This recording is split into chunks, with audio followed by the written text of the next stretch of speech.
Today's Toy Spot, we are having a look at the McFarlane toys. AMC's The Walking Dead. This is the deluxe box set featuring Daryl, Dixon, and his custom bike.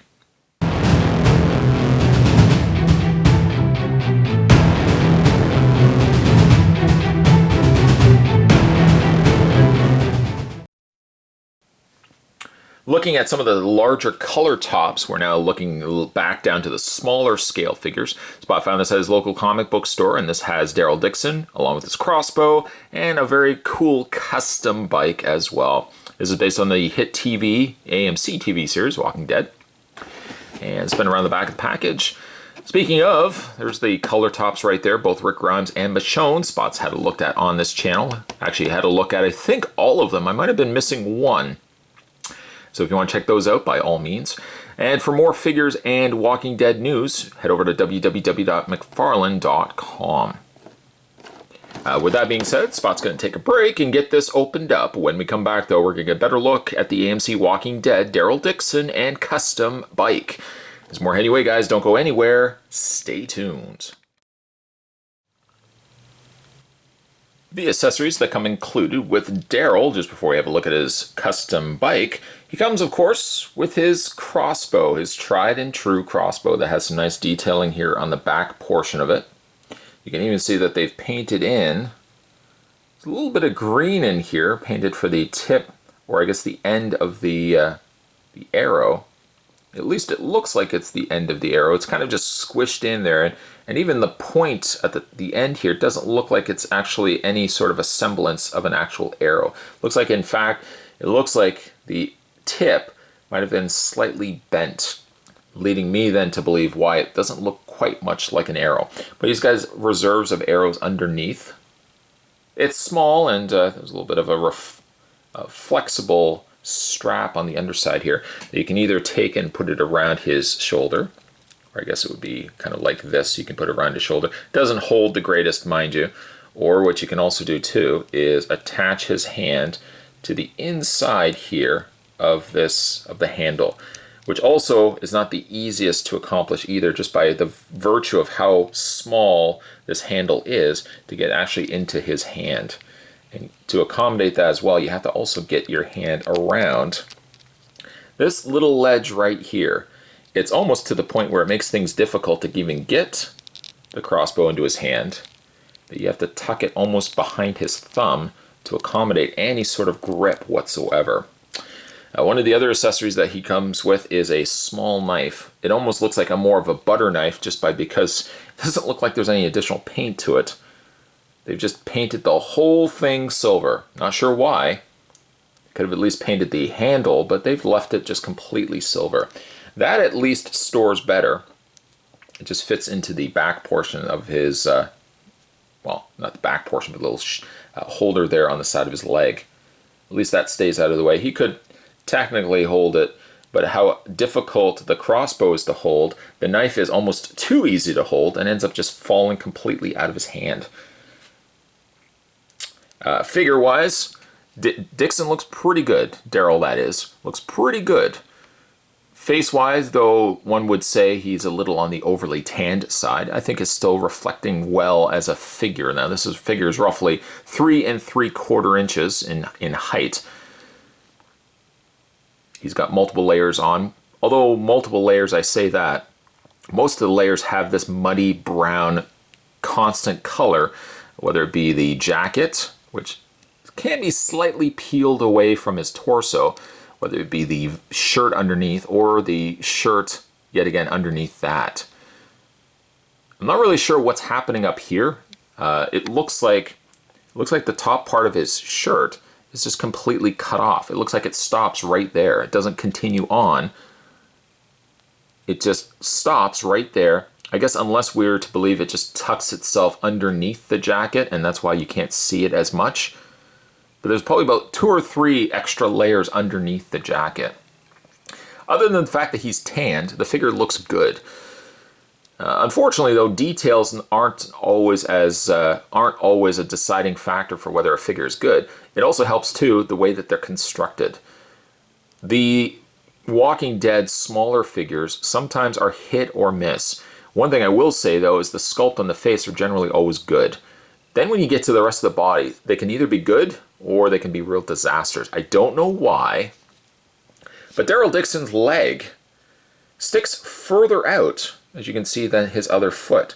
Try as I might to straighten that, it does look like one leg is longer than the other. It's almost like one's got platforms on versus the other foot. It sticks out clearly, as you can see, if I line it up. The foot doesn't sit. I thought maybe it might be an instance where the foot wasn't straight enough or I had to angle it properly. But it doesn't look like, it looks like his leg sticks longer, or this socket area, maybe it's this little culprit here, the leg ends up sticking longer out than this leg right here. He's got additional rag on the back, some nice added details, as well as the wings on the back are also nice touches. Not real any complaints for the sculpt. I don't understand why the foot sits as wonky as it does.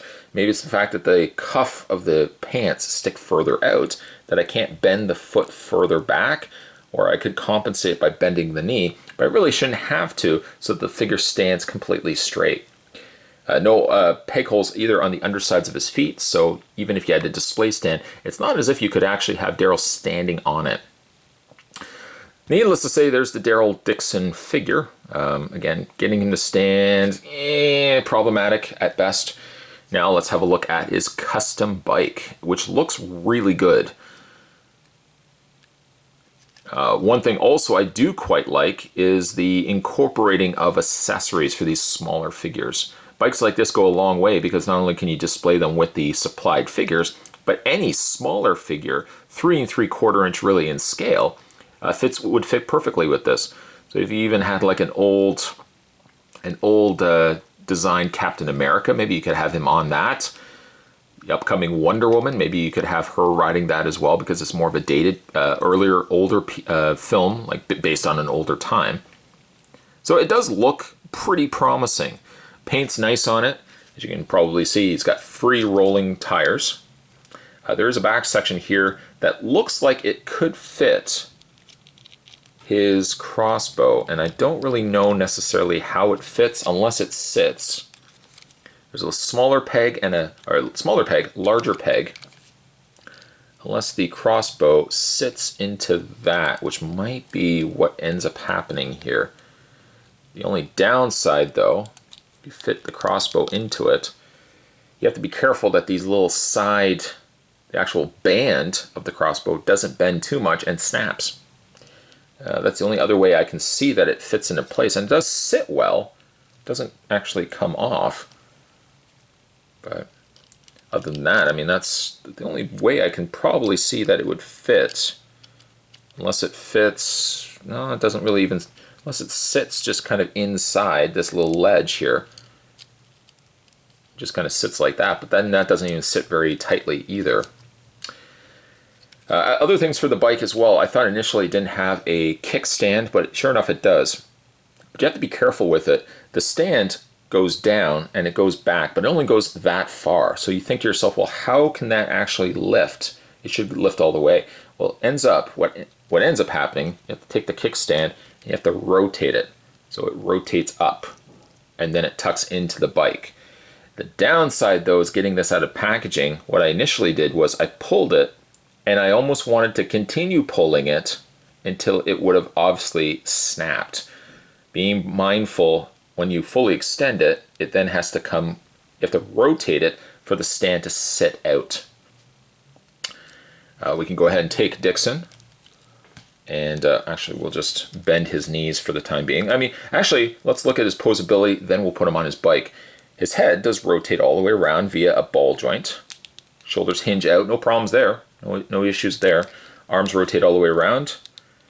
I would say he has a ratcheted joint in his elbow, but I feel like I would be lying. It doesn't look like it bends as like a clickety ratcheted joint, but if memory serves me correctly, I think all the Walking Dead smaller figures are like that.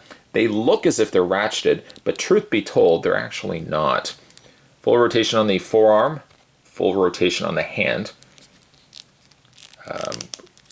Looks like there is a ball joint. Now, again, that's where that split cut comes into play with the shirt, but it's the weirdest of places to put a cut.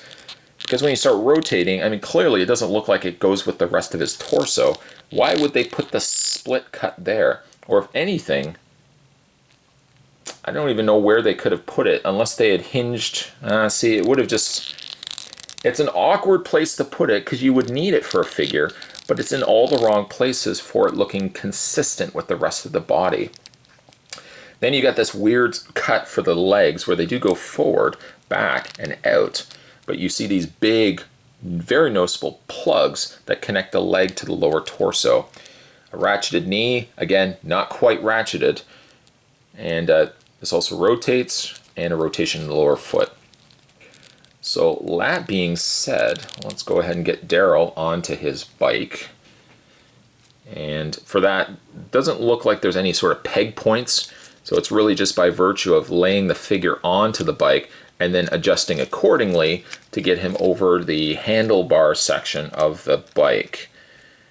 Again, this is not the most easiest to things to do because the thumbs stay in the way. You have to almost slide, or in this case, you almost have to bend the hands, bend them out to get them around the handlebar. My biggest concern of doing that is this is all very pliable. I should say not even pliable, very, very thin feeling plastic that at any given point, these could potentially break. So you be very careful doing that. So you really don't necessarily even need to have Dixon on the handlebars holding them. You can kind of just lay him against it and it does perfectly fine. Or really, you could also display him upright holding the crossbow in hand. It's a mixed bag, I have to admit, for this deluxe set. On one end of it, I think the figure's pretty good, but again, the construction of these figures feel like they're not the greatest. Even like handling this figure, the lower leg feels like it's just becoming excessively loose. And I've noticed that with the older figures that we've looked at on this channel, the legs especially, maybe not so much the arms, but the legs especially feel like they get really loose really fast. They tease you with what looks to be a ratcheted joint, but it's not even close to being a ratchet at all. I dare almost say that the asset to the set is not necessarily Daryl, but this really cool bike, which could get some mileage being used for other display purposes as well. I'd almost say get the set for the bike, but that seems almost ridiculous because the set's being catered as a Daryl Dixon and custom bike set. But really, the custom bike is where I find more of the interest in, and not so much in the figure itself. Needless to say, today's toy spot, we were having a look. This was the new McFarlane Toys Walking Dead. Not quite color tops, but at least these can be a little bit more posable. We're looking today at Daryl Dixon and his custom bike. Stay tuned, guys. Spot's going to have more toy spots heading your way. Thanks for watching. See you next time.